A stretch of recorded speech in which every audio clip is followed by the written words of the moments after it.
I'm so very, very proud to be here and to be able to say to you, please give a massive BIMM welcome to James Baum and Chuck D.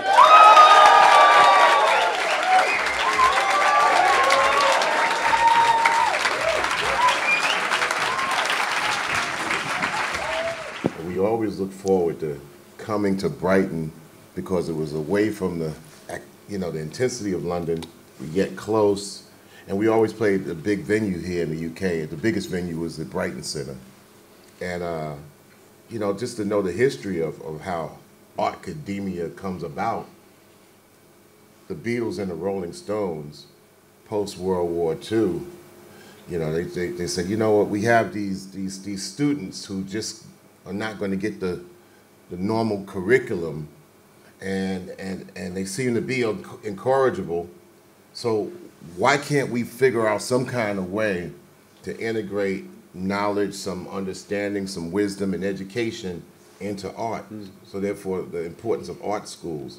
Mick Jagger meets Keith Richards on the train station with records in their hands, with Pi records, and they're coming from art school. That's right. And the same with the Beatles members, and it taught us at an early stage, and all the backlogging and understanding of the origins of groups, and especially in the UK, how to look at ourselves and how to use art and education as a galvanizer for understanding, wisdom, and world peace.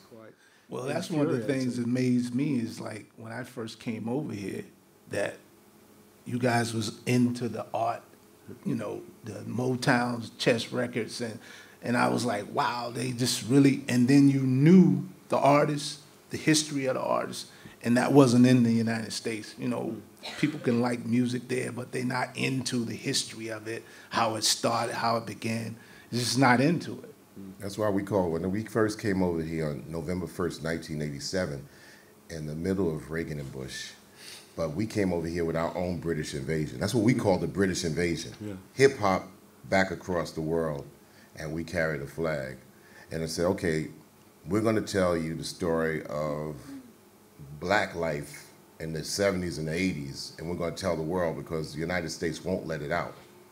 But once we got our passports, it was off and flying. You had the punk scene here in the 70s, the late 70s here in the UK, and people were becoming educated on the bullshit. And they had a problem with that. But you know what? At the end of the day, the art will set you free.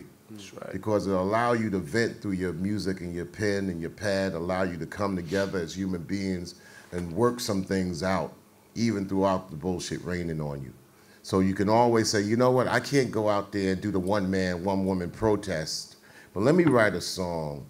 Let me share it with my friends. Now you're helped out with digital technology, which most people who are not artists can't get they don't have what you have. You can create things out of nothing. You could go into your inner soul and create something tangible. Most people got to go and use the things that you call a tool on Twitter or Facebook or Instagram or so on and so on, and they got to tweet food. See these things, they're called smartphones. But, it doesn't behoove you if you're not smarter than your phone. As an artist, these are your tools. As a civilian, these are your toys. It's a difference between a tool and a toy. Meeting Chuck D was so amazing because I love Public Enemy, so it was just a great opportunity, and he had so much to say, and just hearing about his experiences and what he thought about the industry was amazing. I love their music. I love how they are real and true to themselves, and they don't rap about stuff that they don't believe in, and that's what's important to me as a songwriter.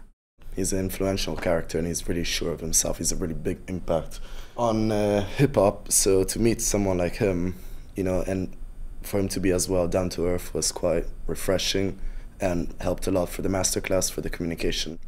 As a songwriter, I took from the masterclass Definitely the part where he was saying to make a statement, that's really important.